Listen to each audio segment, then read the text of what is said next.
The U.S. Attorney's Office announcing arrests this week. 3 men accused of setting this Metro Police vehicle on fire, and 3 other men accused of plotting to use Molotov cocktails at this Black Lives Matter protest Saturday night. FBI SWAT picked them up before they went into action. Violent instigators have hijacked peaceful protests throughout the country. Nicholas Trutanich is the U.S. Attorney for the District of Nevada. As the U.S. Attorney, you have a lot of power. What do you want to say about the movement behind these protests and their cause? Well, there are certainly real and legitimate concerns about what happened to Mr. Floyd and his death. And those protesters are throughout the country and here in Nevada are demonstrating and voicing their concern through their right under the First Amendment.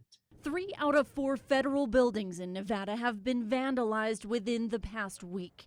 Trutanich says investigators are actively working on trying to find out who these individuals are. We are going to do our level best to send the message that free expression is to be embraced, meaning lawful free expression is to be embraced, and that any attempt to interfere with that will be dealt with swiftly by the federal justice system. The U.S. Attorney's Office can also prosecute corrupt police officers. As the I-Team reported, only 1 person was charged after an investigation into alleged corruption in Metro's Vice Unit, which handles sex trafficking and prostitution.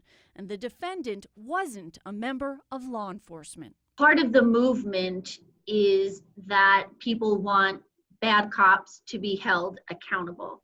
Your office investigated police corruption that we reported on, that the I-Team reported on, and no cops were charged, just a pimp. What can you say about that?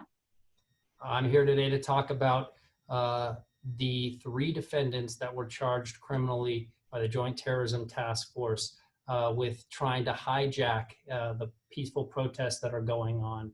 At another time, I'd be welcome the opportunity to sit down and discuss your investigative work and the fine work by law enforcement career officials to investigate the case that you're referencing. Vanessa Murphy, 8 News Now.